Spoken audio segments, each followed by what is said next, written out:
Hi, this is a quick review of some of the important elements of using APA style in-text citations and references.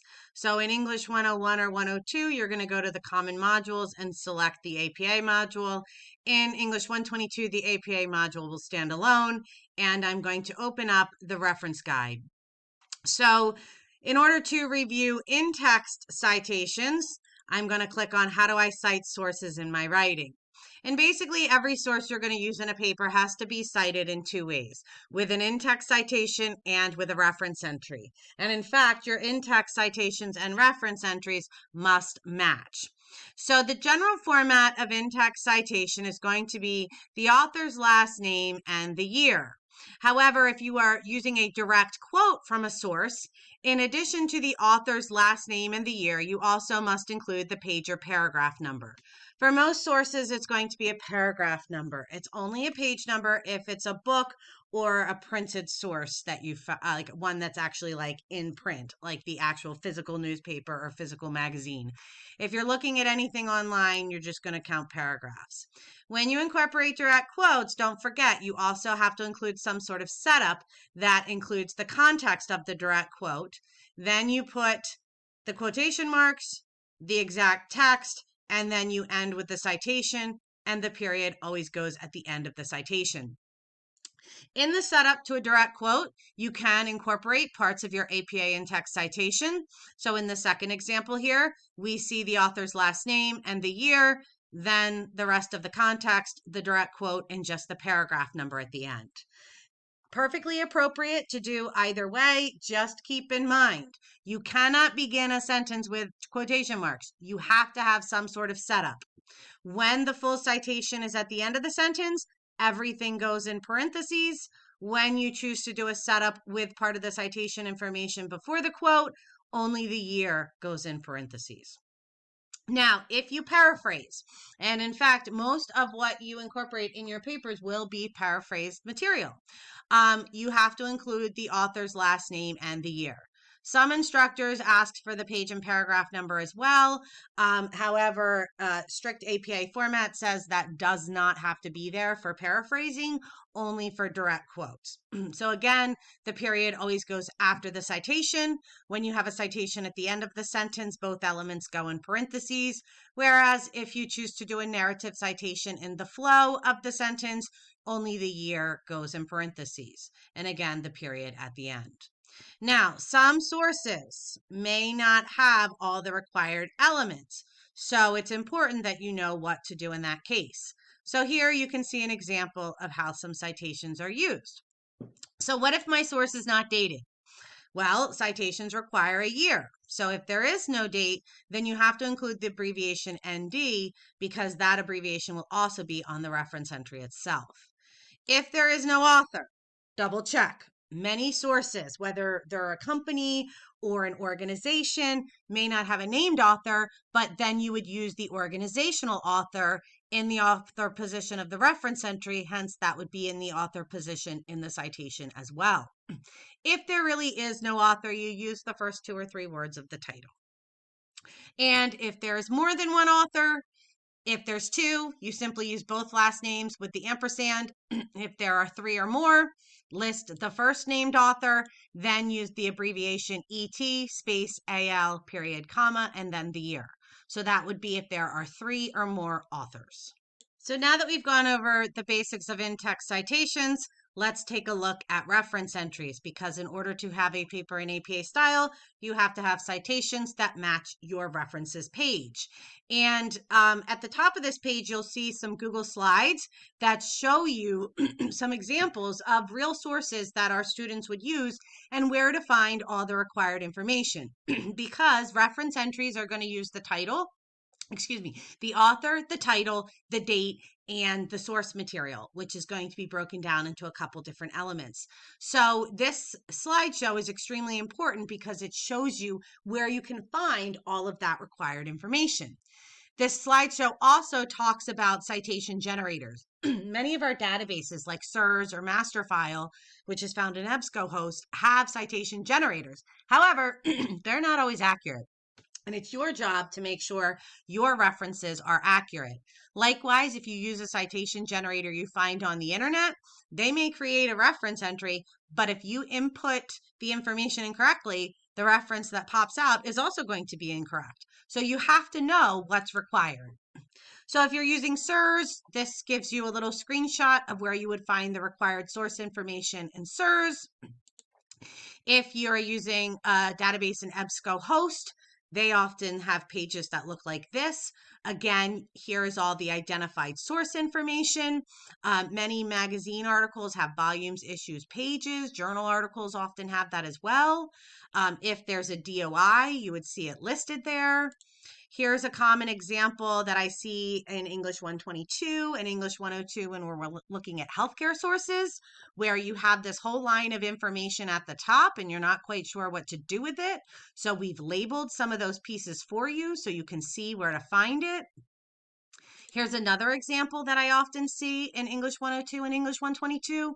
The problem with this is a lot of students will try to cite this source as a web page, when in reality, this is a journal article found in the database.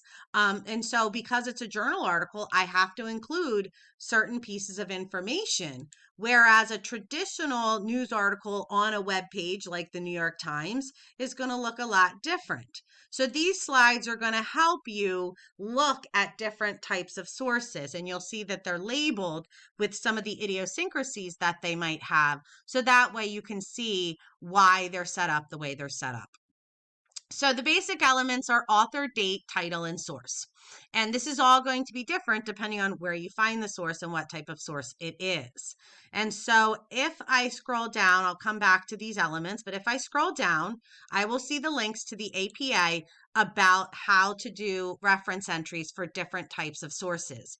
It is up to you as the student to know what you are looking at, because like I said, a lot of students will try to cite sources as web pages on a website when really they're journal articles. And what has to be included in a journal article, for example, is the author, the date, the title, the name of the source, the volume, the issue, the pages, and the DOI.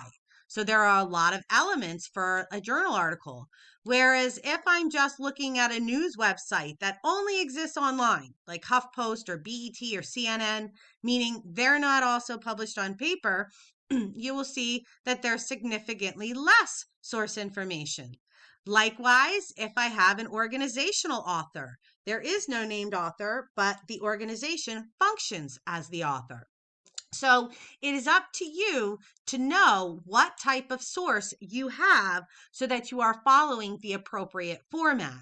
You cannot cite a journal article as a web page. You cannot cite a newspaper article as a web page. So, a newspaper like the New York Times is a printed newspaper. So it is cited as a newspaper article, even if I find the article on the online version of the New York Times. It's still a newspaper, whether I find it online or in print. So all of these little details matter. And of course, always ask if you're not sure. I will help you. So the basic elements of a reference entry, we always begin with the author. And if there's a single author, it's pretty easy. Author's last name, comma, first initial, period. Always first initial. If you have multiple authors, then you have to list them all out. And notice you have the period after the author's first initial, but you also have a comma because you're listing items in a series. And then you have the ampersand before the last one. In the citation, you can abbreviate with the author, first author, and then the et al. But in a reference entry, you have to spell them all out. Likewise, if you have an organizational author in the author spot, just like you would in a citation. And then if there truly is no author, then the title goes in the author spot. So this guide is here to help you with some specific examples, but you can also go directly to the APA's webpage on authors as well. And so you'll see it discusses all of those elements with you. Now, the next piece of information in a reference entry is the date. And dates are pretty straightforward. If it's a journal article or a book, you only use the year.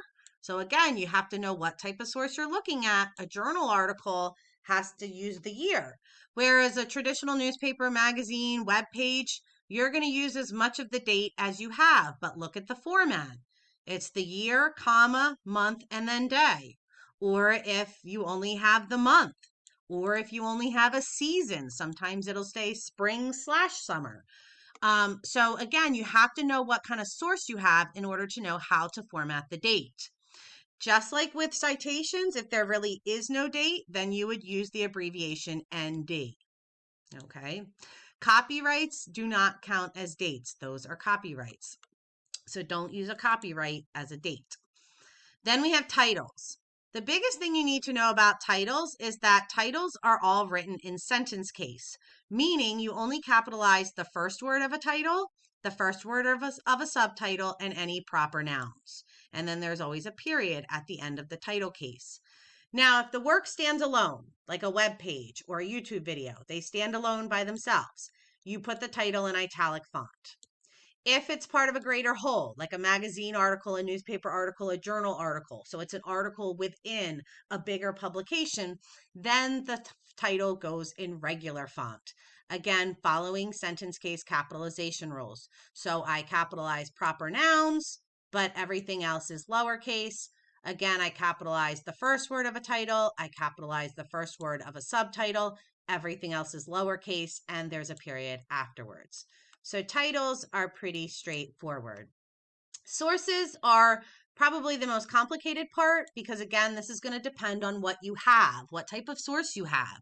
And so there are all kinds of examples here about works that can stand alone, like a web page. NPR is a news source. It's a site, but it does not have a printed source with it. So there's no printed version of NPR. So I'm going to cite it like a web page. So titles of web pages go in italic font. The name of the website is NPR, and then I have to have the direct link to the article itself.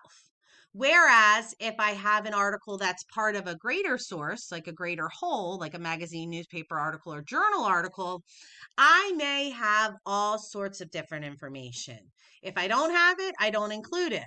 But when I check your sources, I look at them. And if I see a volume and you didn't include it, it's got to be added in. So again, it's up to you to know what you're looking at. So I'll have the name of the source, the publication itself. I'll have the volume number, the issue number, the page numbers. Sometimes there's an article number, and all these rules are listed here for you. Oftentimes, because we're looking at stuff online, we also might have a DOI or a URL. DOIs have to be given this type of stem, even if it's not included on the source. We're going to add it in. This is where the number, the DOI number goes, and you're just going to add this part in. So here are some examples. I used EBSCOhost. I went to Masterfile. I found a database article, and it's a journal article. So I have the name of my journal. I have my volume, my issue, my pages, and then this was the DOI number listed, but I added my DOI.org stem. SIRS. When I use SIRS, I often don't get any of this. SIRS, you get the author, the date, the title of the article, and the name of the newspaper, the magazine. So that's all I'm going to have. I do not include a URL for a database because databases are paid services. DOIs are universal, database URLs are not, so I leave it off. Here's another example from a database. This is a New York Times article. That's a newspaper, but I got it from a database, so I have all the required information like the volume, issue, page number. Whereas if I go to a magazine's website, it's still a magazine, so I still have to put the name of the magazine in italic font, but I also need the URL. So these are just some examples of all of the different types of source material that might be included in your reference entry. So it is up to you to make sure you clearly understand what type of reference you are looking at. And again, if you are not sure, you need to ask. But there are differences in terms of what type of source material gets included in all of these references. And then our format, its own page, header, alphabetical order with a hanging indent. And your references must match your citations. As always, reach out if you have any questions.